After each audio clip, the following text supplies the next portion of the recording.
자, 오늘이 대강절 네 번째 주일 아니겠습니까? 다음 주일이면 성탄절이 되고 있습니다.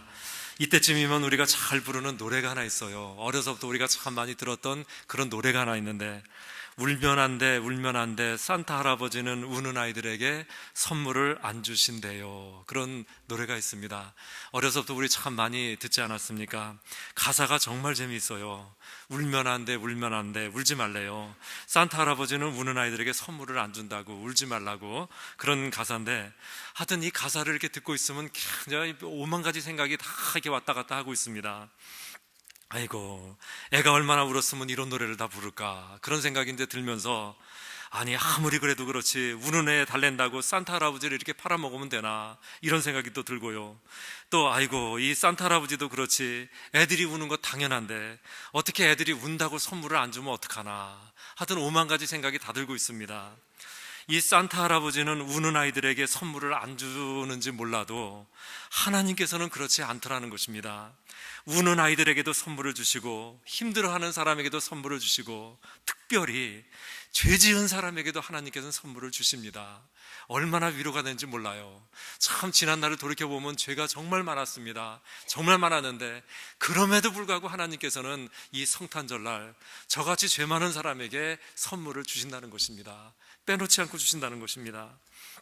성탄절에는 푸짐한 선물을 주시는데 그 선물이 바로 하나님의 아들이라는 선물입니다. 하나님의 아들을 우리에게 선물로 주신다는 것이에요. 이것이 바로 성탄절인데, 그래서 이 성탄절이 오면요, 우리는 다른 거는 몰라도 하나님의 아들이라고 하는 이 선물만큼은 반드시 받아야 된다는 것입니다. 여러분들 이 선물 꼭 받으시기 바랍니다. 어떻게 하면 하나님의 아들을 선물로 받을 수 있을까? 영접하는 거예요. 아주 간단합니다. 리시빙 하는 거예요. 웰컴 하는 것이고 영접하는 것입니다. 굉장히 쉬운 거예요. 하여튼 영접하기만 하면 됩니다. 영접하는 자, 곧 그 이름을 믿는 자들에게는 하나님의 자녀가 되는 권세를 주셨는데, 우리가 이렇게 하나님의 아들을 영접하기만 하면 우리는 졸지에 하나님의 아들, 딸이 돼버리는 것입니다. 얼마나 놀라운 일인지 몰라요. 여러분들 이렇게 영접을 하면요, 이 신분이 달라져요. 눈으로 보면 달라진 것이 하나도 없습니다. 뭐 세상이 빨갛다가 노랗게 변하는 것도 아니고 이랬다가 저렇게 변하는 것도 아니에요. 눈으로 보면 변하는 것이 하나도 없는데, 그러나 영적으로 보면 아주 놀라운 변화가 있더라는 것입니다. 우리의 신분이 바뀌어버려요. 우리의 신분이. 여러분들 우리가 영적 호적을 떼보면요, 영적인 그 호적을 떼보면 우리의 호적 안에 뭐라고 되어 있냐면 호주의 이름이 마귀로 되어 있어요. 우리는 본래 그 진노하심을 입은 마귀의 식단 아닙니까? 우리는 호적 안에 마귀로 되어 있어요. 그런데 예수님을 영접한 바로 그 순간부터 바로 우리의 그 호적란에는, 그 호적 거기 아버지 난에는 하나님이 아버지로 되어 있어요. 금방 바뀌어버리는 것입니다. 이것이 바로 성탄절에 아기 예수를 선물로 받아야 되는 까닭이라는 것입니다. 여러분들 성탄절에 오시는 아기 예수는 지금도 우리의 마음 문을 두드리고 계십니다. 마치 요셉이 빈방 없습니까? 빈방 없습니까? 아내가 애를 낳으려고 그러는데 어디 빈방 없습니까? 그러면서 이렇게 문을 두드리는 것처럼 아기 예수도 우리의 마음 문을 두드리고 계시는 것입니다. 누구든지 그 음성을 듣고 영접하면 아기 예수는 우리에게 들어오셔서 우리와 더불어 먹고 우리는 예수님과 더불어 먹을 수가 있게 되는 것입니다. 이것이 바로 영접하는 것이고, 이것이 바로 하나님의 아들을 선물로 받는 것입니다. 오늘 본문 말씀을 봤더니 여태까지 숨겨져 있었는데 이제는 나타나신 바 되었다라고 첫 마디가 이렇게 되어 있는데요, 바로 이 얘기를 하는 거예요. 여태까지는 예수님이 숨겨져 있었는데 이제는 나타나신 바가 되었다는 거예요. 그러니 누구든지 영접하기만 하면 영생을 얻게 된다는 그런 말씀입니다. 이것이 바로 복음이고 이것이 바로 구원 아니겠습니까? 성탄절이 돌아오면요, 예수님을 영접하는 특별한 절기가 돼가지고 예수님을 영접해야 되는 것입니다. 제가 말씀드렸지만은 예수님을 영접하는 것은 아주 간단한 거예요. 리시빙 하는 것입니다. 리시빙 하는 것은 뭐냐면 우리가 기도하는 거예요. 예수님 영접합니다 라고 기도하는 건데, 여러분들 지금 이 시간에도 제 이 설교 말씀을 듣는 이 순간에도 속으로라도 여러분들 기도하시기 바랍니다. 예수님, 내가 지금 예수님을 영접하고 있습니다. 예수님, 내 마음에 오십시오. 내가 영접합니다. 계속해서 그렇게 기도를 하시면서 이 말씀을 들어보십시오. 예수님께서 내 안에 들어오셨다는 것을 여러분들 느끼고 돌아갈 수가 있을 것입니다. 이렇게 예수님을 갖다 영접하면 어떤 일이 벌어지냐면 우리에게 생명이 생겨요. 이상하네, 나 생명이 있는데, 나 아직 안 죽었는데. 여러분들, 그 생명 말고요, 우리에게는 영혼의 생명이 있지 않습니까? 우리 사람에게는 생명이 두 개가 있어요. 우리 사람은 육이 있으면 이 속에 속사람 영이 있지 않습니까? 육이 생명을 가지고 있다면 영도 생명을 가지고 있어야 맞는 거 아니겠습니까? 이렇게 생명이라고 하는 것 둘이 있는데, 이 육체는 보이고 영은 보이지 않기 때문에 우리는 이 육체의 생명만 생각하고 영의 생각은, 이 생명을 생각하지 않는답니다. 그러나 분명히 이 영에도 생명이 있다는 것을 여러분들 아시기 바랍니다. 우리가 이 육체의 생명은 부모로부터 받아요. 우리가 이 세상을 태어날 때 생명을 가지고 나오지 않습니까? 부모한테 받은 그 생명을 가지고 나오지 않습니까? 이것을 보고는 목숨이라고 하는데, 이 목숨은 80년, 90년 아주 잘 살으면, 요즘 같은 세상 아주 잘 살으면 100살까지 살아요. 100년 정도는 삽니다. 이렇게 살다가 호흡이 딱 멈춰지면 죽는 거 아니겠습니까? 문제는 영의 생명이에요. 우리 영이야 죽어서, 우리 육이야 죽어가지고 묻혀가지고 그냥 썩어버리면 그만이지만은, 이 영은 어떻게 하냐는 거예요. 이 영은 영원히 살 수도 있고 영원히 멸망할 수도 있는데, 이 영은 어떻게 할 것이냐는 것입니다. 어떻게 할 거냐는 거예요. 여러분들, 애벌레가 있어요. 이 애벌레가 있는데 이 애벌레가 나중에 나비가 되는데요, 나비가 되기 전에 반드시 거쳐야 될 과정이 있지 않습니까? 고치를 거쳐야 돼요. 이 고치에서 나비가 나오지 않습니까? 그런데 이 고치를 가만히 보면 나비가 돼가지고 나오는 것이 있는가 하면 안 나오는 것도 있어요. 못 나오는 것도 있습니다. 그 안에 생명이 있으면 나비가 돼가지고 나오는 것이고, 그 안에 생명이 없으면 나비가 안 나와요. 그렇기 때문에 살았다고 다 산 것이 아니고 죽었다고 다 죽은 것이 아니라는 것입니다. 내 영혼에 생명이 있는가 없는가 반드시 이거 확인해야 되는데, 예수님이 내 안에 있으면 생명이 있는 것이고 예수님이 내 안에 없으면 생명이 없는 거라는 것입니다. 왜 그러냐면, 이 생명이라고 하는 것, 이 영의 생명이라고 하는 것, 이 생명이라고 하는 것은 쪼헤라고 이렇게 키라보로 말하는데, 이 생명이라고 하는 것은 너무나 귀한 것이기 때문에 오직 하나님만이 가지고 계세요. 하나님께서는 이 생명을 갖다가 아들 예수님한테 맡겼다는 것입니다. 그래서 우리가 예수님을 영접할 때 이 생명도 함께 들어오는 거예요. 그래가지고 우리가 생명을 갖는 거라는 것입니다. 그래서 여러분, 그 내 안에 예수가 있는가 없는가, 예수님을 영접했는가 아니했는가, 이것이 그렇게 영생을 가르는 아주 중요한 문제인데, 누구든지 영접하기만 하면 영원한 생명을 받게 된다는 것입니다. 계속해서 여러분들 이 설교를 들으시면서, 예수님, 내가 예수님을 영접합니다, 아기스로 오시는 예수님을 영접합니다, 계속해서 기도하시면서 들으라는 것입니다.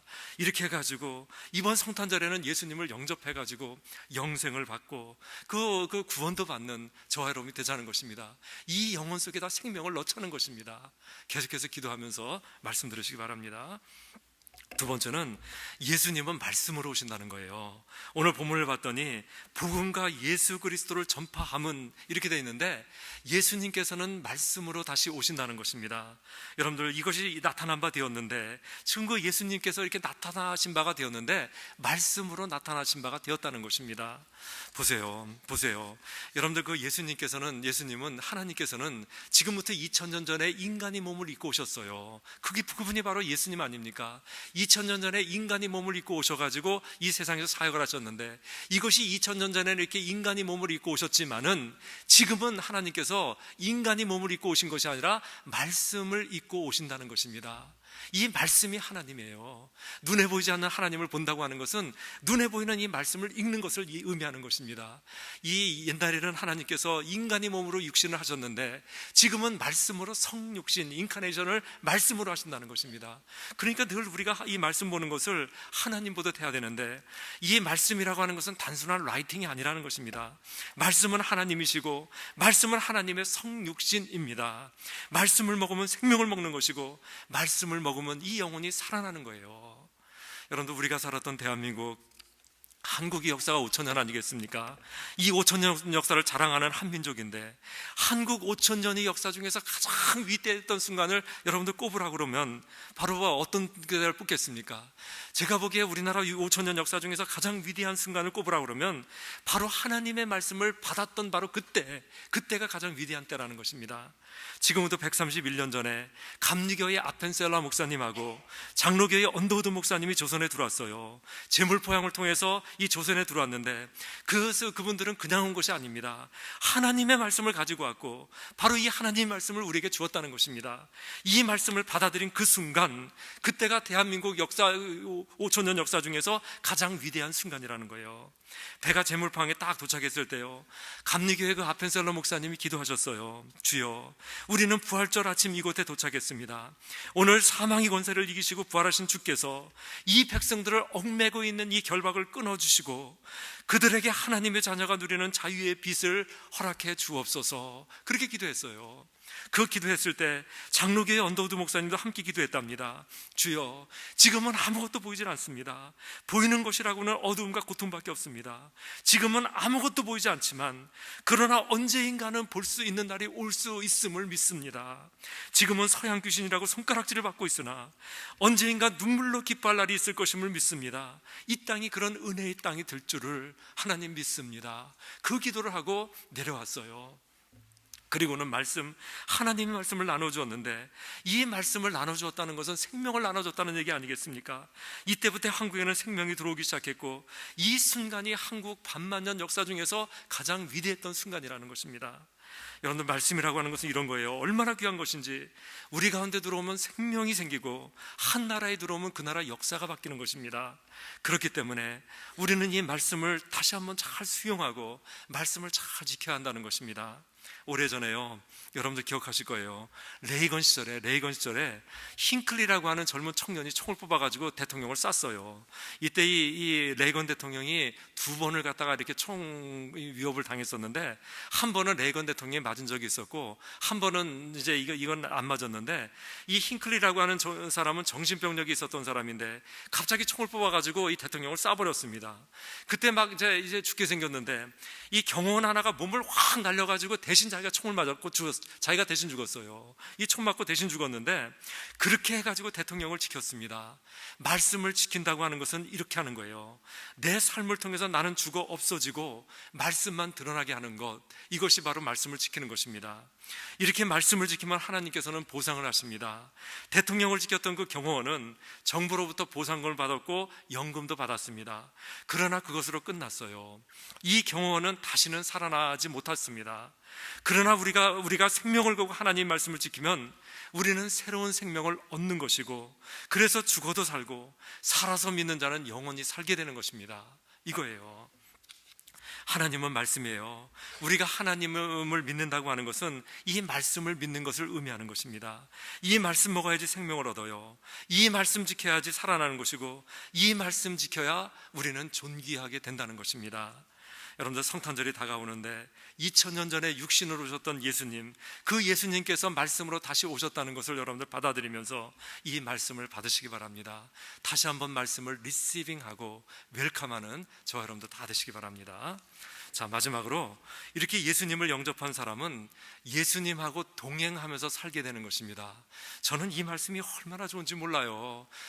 우리같이 참 이렇게 누추한 자들이, 이 볼 것 없는 사람들이 정말 하나님이신 예수님의 손을 잡고 동행을 할 수 있다는 것, 그렇게 예수님과 더불어 살 수 있다는 것, 이것처럼 전 기쁨이 어디 있겠습니까?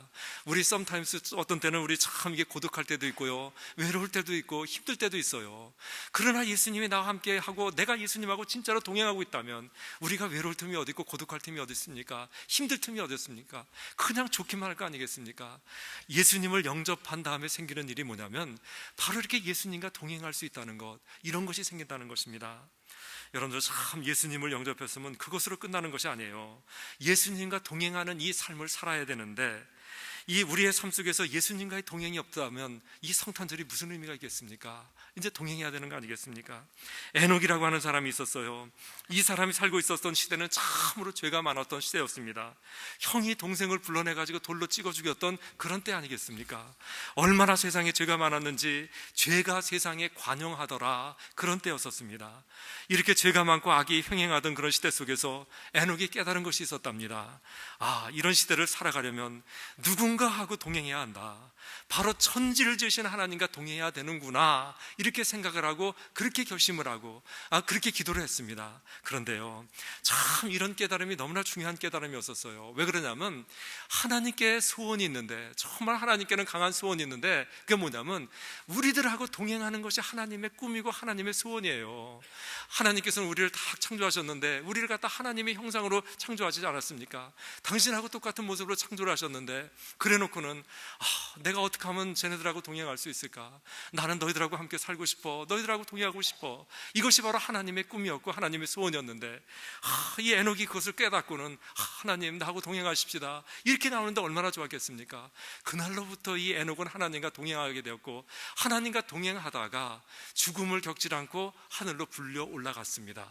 이런 일이 있었는데요, 에녹을 요즘 시대로 환상해 보면 36살밖에 살지 못한 사람이었습니다. 이 36살 아주 젊은 나이에 하늘로 불려 올라갔었는데, 오래 사는 거 참 좋은 것입니다. 그러나 그것보다 더 좋은 것은 얼마나 오래 살았느냐가 중요한 것이 아니라 내가 누구하고 살았느냐가 더 중요한 거 아니겠습니까? 내가 누구하고 동행하면서 살았는가, 이것이 더 중요한 거라는 것입니다. 참 하나님과 동행하는 것, 이거보다 더 좋은 일이 어디 있겠습니까? 이 하나님과 동행하는 것, 여러분들 이거 꿈꾸시고 이것을 위해서 기도하시고, 그래서 그 예수님과 날마다 동행하는 저와 여러분들 되라는 것입니다. 스미르노프라고 하는 이 미국 코미디언이 하나 있어요. 이 사람은 소련 출신, 옛날 구소련 때, 그때 이제 이렇게 이민 온 사람인데, 이 소련 출신이 돼가지고 이름이 뭐냐면 스미르노프, 완전히 러시아 이름 아니겠습니까? 아주 오래전에 이민 왔는데요, 이분이 미국에 딱 와가지고 제일 먼저 놀란 게, 제일 크게 놀란 게 뭐냐면 슈퍼마켓 가서 놀랐어요. 그로서리 거기 가가지고 놀랐는데, 이분이 소련이라고 하는 통제 사이에서 살다가 이 미국 그로스를 보니까 눈이 그냥 휘둥그레졌던 거예요. 이 소련에서는 듣지도 못하고 보지도 못한 것들이 그냥 쫙 깔려 있는데 하나하나 그냥 막 기가 막혀요. 참 눈이 휘둥그레졌습니다. 그런데 이렇게 쫙 둘러보다가 이상한 걸 하나 봤어요. 이상한 걸 하나 봤는 게 뭐냐면, 여러분들 우리 그 분유라고 하는 거, 파우더 밀크, 이걸 봤답니다. 소련에서는 이런 거 없었는데, 이런 거 못 봤는데 이 파우더 밀크가 있는 거예요. 그래가지고 야, 이게 무엇인가, 이게 어떤 게 같으면 모르겠어요. 그래서 지나가는 종업원한테 물어봤답니다. 이거는 어떻게 하는 겁니까? 물어봤더니 종업원이 대수롭지 않지요, 대수롭지 않게 그냥 지나가면서 물만 부으면 돼요, 물 부으면 돼요, 그러면서 지나가는 거예요. 아주 물을 이렇게 부었답니다. 물을 부었더니 우유가 되잖아요. 와, 신기하네. 그런데 그 옆에 오렌지 파우더 주스가 있어요. 오렌지 파우더가 또 있어요. 오렌지 주스 파우더가. 아하, 이것도 물 부으면 뭐 나오는구나. 물을 부었더니 오렌지 주스가 딱 나와요. 근데 그 옆에 또 뭐가 있네. 베이비 파우더. 이것도 물 부으면 애 나오나 보다, 이제 뭐 그랬다는데, 예수님은 물 부어가지고 나온 분이 아니라는 거예요. 예수님은 하나님이 인간이 몸을 입는 인카네이션 하신 분이에요. 인간이 몸을 입고 오신 하나님 자신 아니겠습니까? 바로 이런 하나님하고 동행하라는 것입니다. 동행하라는 거예요. 어떻게 하면 동행할 수가 있습니까? 두 가지가 있어요. 1번은 회개가 있어야 돼요. 회개가 있어요. 이 거룩하신 분 하나님, 이 깨끗하신 분, 이분하고 동행을 하려면 내가 죄를 가지고는 도저히 못하는 거 아니겠습니까? 그래서 우리는 반드시 예수님과 동행하기를 원한다면 내 죄를 회개해야 돼요. 그런데요, 이 죄라고 하는 것이 참 요물단지가 돼가지고 이놈은 회개하지 않으면 나를 찾아내요. 그리고 나를 갖다 고발하는 거예요. 고발합니다. 여러분, 제가 옛날에 한번 말했지만 이게 실제로 있었던 얘기인데, 여러분들 시애틀 쪽에 우리 교민 중에 한 분이 그런 분이 있었어요. 같은 한국 사람한테 몽땅 사기치고는 LA로 도망가 버렸어요. LA로 도망갔는데 처음 몇 년간은 전전긍긍하면서 숨어 살았답니다. 그러다가 몇 년 지나가지고 슬슬 나오기 시작했는데 옛날처럼 교회도 다녔고 사회활동도 했답니다. 어느 주일날 교회에서 봉헌위원을 하고 있었어요. 플레이트 딱 들고 봉헌위원을 하고 있는데 누구하고 눈이 딱 마주쳤어요. 누구겠습니까? 누구겠어요? 예수님 그러셨어요. 네 죄가 너를 찾아낼 것이다. 그리고 네 죄가 너를 고발할 것이다. 예수님 말씀하셨습니다. 여러분들, 죄는 회개하지 않으면 나를 찾아내고 고발하는 것입니다. 한국에서 누구하고 동업을 했어요. 그러다가 내목 싹 챙겨가지고 토론토로 도망갔답니다. 딸이 하나 있었는데 잘 길렀어요. 이 딸이 공부를 잘해가지고 토론토 대학에 들어갔어요. 그래가지고 이제 토론토 대학을 다니면서 거기서 한국에서 이렇게 한국 남자를 만나가지고 연애를 했어요. 몇 년 연애하더니 이제 결혼하게 되었어요. 그래가지고 이제 상대방 부모를 딱 만났는데 딱 걸렸어요. 거기서 딱 걸렸습니다. 네 죄가 너를 찾아내리라. 죄는 우리를 찾아내는 것입니다. 그리고 고발하는 거예요. 예수님과 동행하려면 가장 먼저 해야 될 일이 회개인데 이제 2016년도 다 가고 있고 이제는 회개할 때가 되지 않았습니까? 올해 모든 죄를 다 회개하고 그리고 대망의 2017년을 맞아야 되는 것 아니겠습니까? 여러분들 회개하시기 바랍니다. 그렇지 않으면 그 죄가 나를 고발해서 아주 험한 꼴 당하게 된다는 것입니다. 두 번째는 겸손해야 돼요. 예수님과 동행하려면 겸손하지 않으면 안 되는데 왜 그러냐면 예수님 자신이 가장 낮은 곳에 오셨기 때문에 그렇습니다. 그분은 겸손하셔서 가장 낮은 곳에 오시지 않았습니까? 그러니 그런 예수님하고 동행하려면 우리가 겸손하지 않으면 아니 된다는 것입니다. 여러분들 삼손을 한번 생각해 보시기 바랍니다. 인류 역사상 이렇게 힘 좋은 사람이 어디 있었습니까? 이 사람만큼 은사를 크게 받은 사람 없었고 이 사람만큼 명문 가문 출신이 없었습니다. 그러나 그 좋은 것 가지고 삼손이 한 일이 뭐가 있어요? 없어요. 여자 공문이 쫓아다녔던 것밖에는 기억나는 것이 없습니다. 자신의 힘을 쓸데없는데 다 탕진해버린 거예요. 거기에 비해서 바나바를 보세요. 바나바에게는 큰 능력이 없었습니다. 병 고치는 은사도 없었고 귀신 쫓아내는 능력도 없었습니다. 사도의 칭호도 받지 못했어요. 그러나 이 사람은 참으로 겸손했답니다. 이름도 없이 빚도 없이 헌신했어요. 그랬더니 하나님께서는 바로 이 바나바를 통해서 엄청난 역사를 이루셨는데 세계 선교의 일익을 감당하게 하셨다는 것입니다. 하나님께서는 바로 이런 사람하고 일을 해요. 겸손하게, 이름도 없이 빚도 없이 그렇게 섬기는 사람, 이런 사람들은 정말 하나님께 기쁨을 드리고 그리고 아낌을 받는 사람들입니다. 바로 이런 사람들하고 하나님께서는 일을 하시는데 그렇기 때문에 우리는 성탄절이 오면 꼭 다시 한번 이 겸손을 결심해야 되고 겸손하게 살아야 된다는 것입니다. 그래야 하나님하고 동행할 수가 있게 되는 것입니다. 말씀을 마치겠습니다. 오늘 말씀에 따라 회개하시기 바랍니다. 회개하시기 바랍니다. 계속해서 영접하는 기도를 드리셔서 그 아기 예수를 영접하시기 바랍니다. 그래서 예수님과 동행하는 저와 여러분들 다 되시기를 주님의 이름으로 축원합니다. 우리 아버지 하나님 참으로 감사합니다.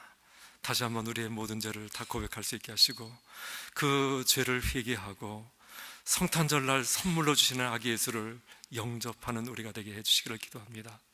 예수님 영접해서 구원도 받고 생명도 받아서 영생을 누리는 우리가 될 수 있도록 인도해 주옵소서. 예수님의 이름으로 기도합니다. 아멘.